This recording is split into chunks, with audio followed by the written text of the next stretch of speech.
Bonjour à tous, bienvenue, salutations, nouvelle vidéo aujourd'hui pour comprendre l'intelligence artificielle. Comme vous vous voyez mon écran en même temps que moi. J'aimerais vous dire que si vous devez retenir quelque chose, c'est cette vidéo.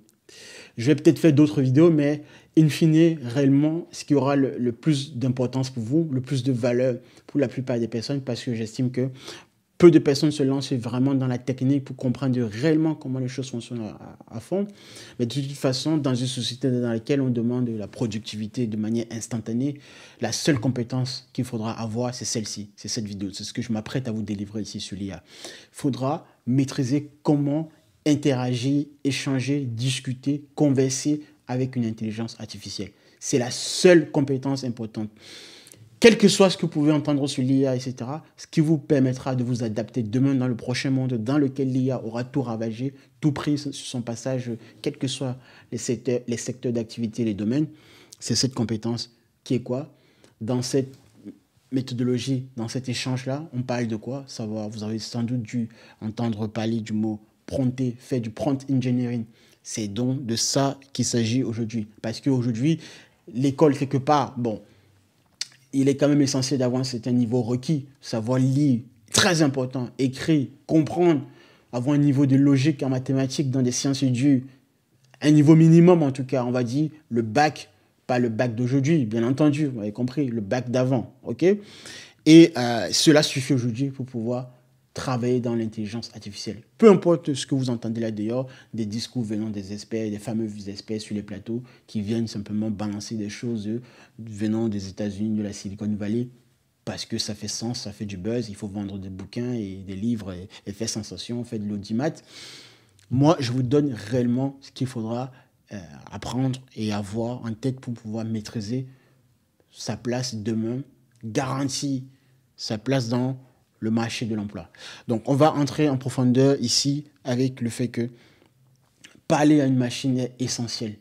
Parler ici, ça veut dire que comment au quotidien, quand j'utilise ChatGPT, beaucoup utilisent ChatGPT, mais ne comprennent pas ou ne tirent pas parti de la puissance réelle de cet outil. Quand je dis ChatGPT, l'ensemble des LLM, Claude, Gemini, quel que soit le LLM que vous utilisez, votre LLM préféré, votre IA conversationnelle, vous devez comprendre ce que je m'apprête à vous dire.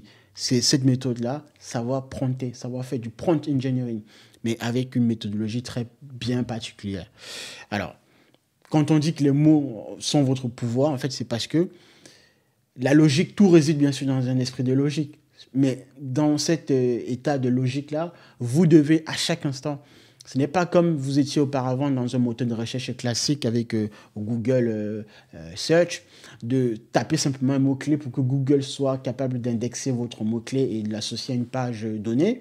Ici, dans un agent conversationnel, il faut beaucoup plus que cela. Donc, il faut donner à la machine beaucoup plus de mots. Donc, fournir du contexte, un contexte logique. Encore faudrait-il avoir de la logique, d'accord?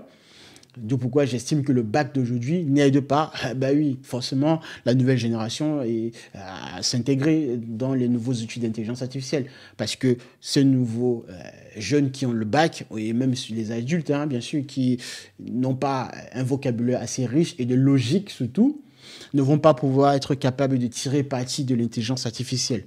Et l'IA a été justement conçu sur le fait qu'on a mélangé le langage naturel, d'accord, les mots, la variété des mots, l'abondance des mots et de la logique, d'accord. Donc, quand vous vous rapprochez de ces deux dimensions-là, vous êtes en osmose, je dirais, en symbiose avec l'intelligence artificielle.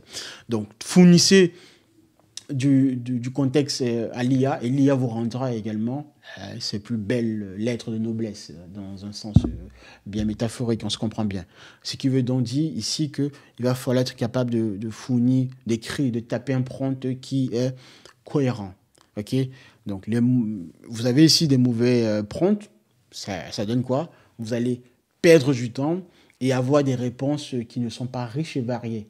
Vous allez perdre du temps parce que vous allez passer votre temps à converser, à retaper encore des prompts supplémentaires jusqu'à potentiellement ou pas, en fonction de votre niveau de logique, arriver à une réponse à peu près cohérente. Alors que si vous tapez d'emblée en première instance un prompt très riche, in fine, en sortie, vous allez avoir forcément quelque chose aussi riche et varié.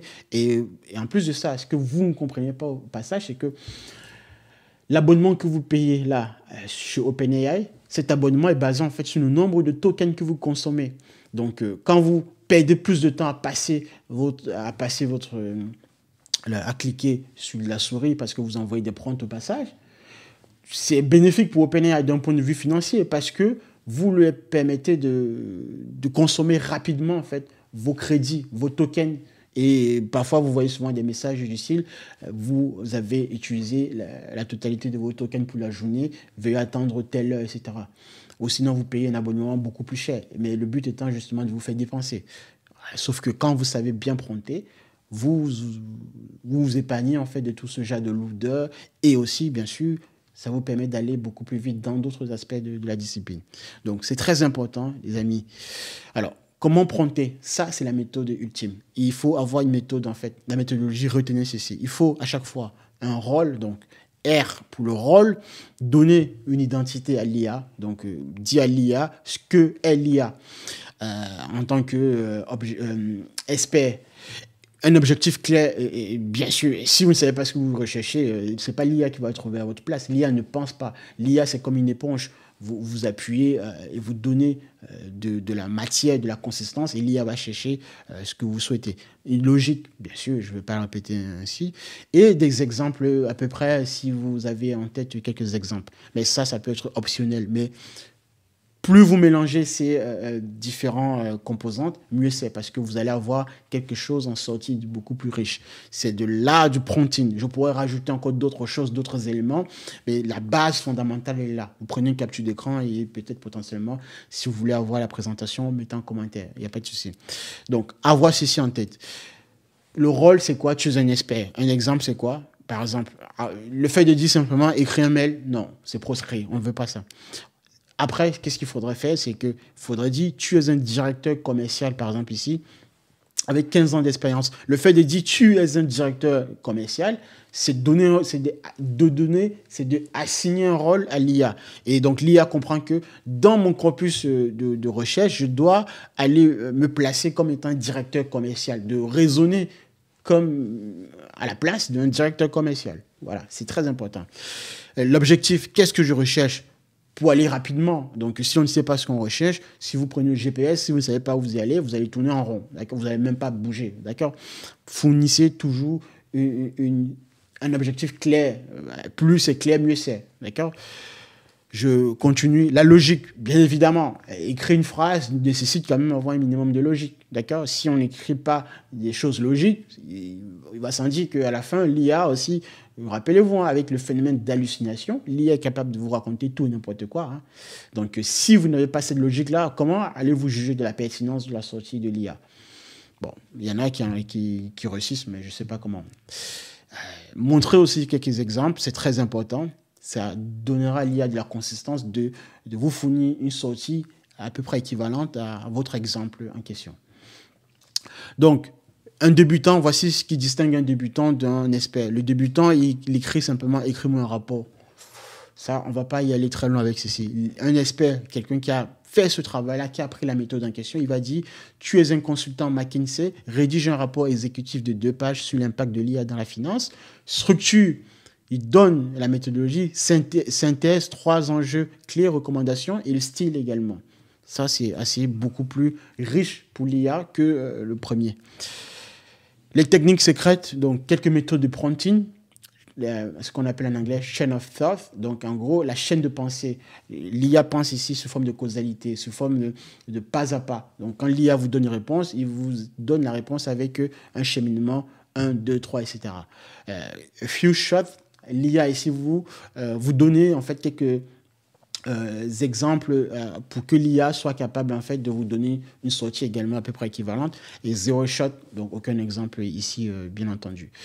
Donc la transformation, quelques entreprises qui ont utilisé cela, Michelin, bon j'en passe, et le secret ultime justement c'est de savoir donner du contexte à de la machine pour avoir un résultat très pertinent. Voilà, donc vous pouvez tester, essayer cette méthode-là, vous allez voir que votre productivité au quotidien va très clairement s'améliorer.